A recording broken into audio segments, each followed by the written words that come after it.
तेलंगाना के जिले जनगांव के रघुनाथपल्ली मंडल में नड़गोड़ा के करीब इतवार की अरल सुबह एक दिलखरा सड़क हादसा पेश आया, जहां आरटीसी की एक बस एक खड़ी रेत से लदी लॉरी से पीछे से टकरा गई। टक्कर इस कदर शदीद थी कि बस का अगला हिस्सा बुरी तरह तबाह हो गया और कई मुसाफिरीन अंदर ही फंस गए। इस हादसे में 2 मुसाफिरीन की मौके पर ही मौत हो गई, जिनकी शिनाख्त हैदराबाद और हनमकुंडा के रहने वालों के तौर पर की गई है, जबकि मजीद 6 मुसाफिरीन शदीद जख्मी हैं, जिन्हें फौरी तौर पर जनगांव के सरकारी अस्पताल मुंतकिल किया गया। डॉक्टर्स के मुताबिक बाद जख्मियों की हालत नाजुक है। हादसे में हलाक शुदगान की शिनाख्त हैदराबाद दोंडीगल के रहने वाले 75 साल ओम प्रकाश और हनमकुंडा बालासमुद्रम के रहने वाले नवदीप सिंह के तौर पर की गई है, जो मौके पर ही दम तोड़ गए। वाक़ई की इत्तला मिलते ही पुलिस और मुकामी लोग मौके पर पहुंचे और क्रेन और एम्बुलेंस की मदद से रेस्क्यू ऑपरेशन चलाया गया।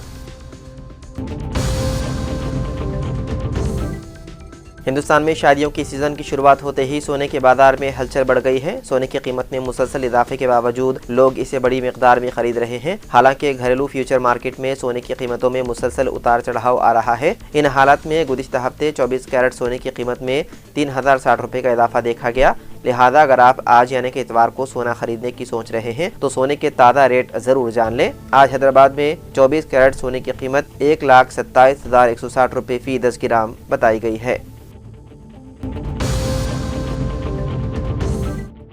हैदराबाद के कारखाना पुलिस स्टेशन हदूद में वाक़े गनरॉक इनक्लेव में आर्मी के रिटायर्ड कर्नल कैप्टन 76 साल गिरी के घर नेपाली जोड़े ने खौफनाक वारदात अंजाम दी। पुलिस के मुताबिक ये जोड़ा 21 अक्टूबर को घर में मुलाजिम के तौर पर दाखिल हुआ था। वारदात के दौरान मुलजिमीन ने कर्नल और उसकी बीवी को नशावर दवा पिलाई, रस्सियों से बांधकर बेबस किया और पूरे घर को लूट लिया। लुटेरों ने 23 लाख रुपए नकद रकम और तकरीबन 25 तोले सोना निकाल कर फरार हो गए। पुलिस ने घर में नस्ब CCTV कैमरों की मदद से मुलजिमान की शिनाख्त कर ली है और उनकी तलाश के लिए 3 खुसूसी टीमें तश्कील देकर मुख्तलिफ मकामात पर धावे किए जा रहे हैं।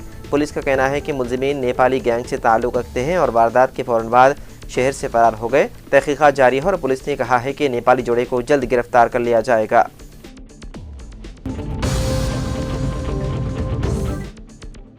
हैदराबाद के जुबली हिल्स असेंबली के ज़िमनी इंतखाब में बीजेपी उम्मीदवार की बदतरीन शिकस्त के बाद पार्टी के MLA पी राकेश रेड्डी के एक मुतनाज़िया ट्वीट ने सियासी हलकों में हंगामा खड़ा कर दिया। इंतखाब में बीजेपी उम्मीदवार दीपक रेड्डी सिर्फ 17,056 वोटों के साथ तीसरे मकाम पर रहे और डिपॉजिट भी बचाने में नाकाम रहे। शिकस्त के बाद राकेश रेड्डी, जो निजामाबाद जिले के आरमोर असेंबली हलके से बीजेपी की नुमाइंदगी करते हैं, ने सोशल मीडिया पर लिखा कि हार गए तो क्या हुआ, मर तो नहीं गए। बीजेपी को वोट देने वाले 17,056 कट्टर हिंदुओं का शुक्रिया। कम से कम आप हिंदू शनाख्त के साथ जिंदा हैं और इस पर फख्र है। उनके इस बयान ने न सिर्फ सोशल मीडिया पर बहस छेड़ दी है, बल्कि अपोजिशन जमातों ने उसे शदीद तनकीद का निशाना बनाया। मुखालिफ जमातों का कहना है कि बीजेपी रुकन असेंबली ने इंतखाबी नाकामी को फ़िरक़े वाराना रुख देने की कोशिश की, जो जमहूरी इक़्तिदार के मुनाफी है।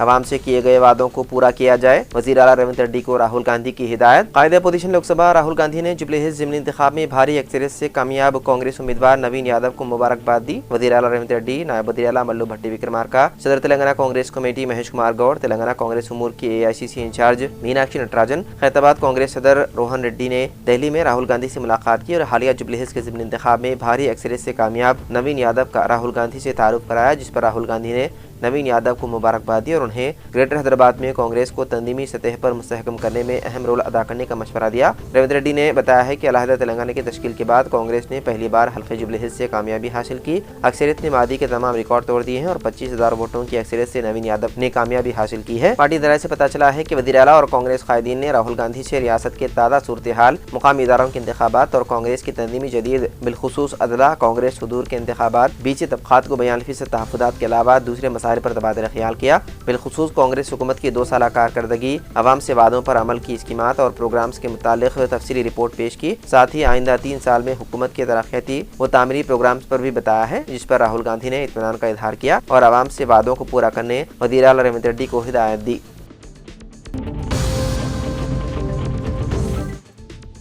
वज़ीर आला रेवंत रेड्डी ने कहा है कि रियासत में कांग्रेस हुकूमत के 2 साल मुकम्मल होने पर 8 और 9 दिसंबर को तेलंगाना राइजिंग ग्लोबल समिट का इनेकाद किया जाएगा। उन्होंने कहा है कि 8 दिसंबर को अवामी हुकूमत की तश्कील के 2 साल मुकम्मल हो रहे हैं। पहले दिन रियासत भर में जश्न मनाया जाएगा। 9 दिसंबर को तेलंगाना राइजिंग साल 2047 पॉलिसी का डॉक्यूमेंट रिलीज किया जाएगा। वज़ीर आला ने मुख्तलिफ महकमों के अहदेदारों का इजलास तलब किया और 2 साल में अंजाम दिए गए तरक्याती, तामीरी और फलाही स्कीमात का जायजा लिया है और महकमे जात को कारकर्दगी रिपोर्ट पेश करने की हिदायत दी। वज़ीर आला ने कहा है कि हुकूमत मुस्तकबिल का रोड मैप तैयार कर रही है। तेलंगाना राइजिंग साल 2047 पॉलिसी के मुताबिक फैसले किए जाएंगे।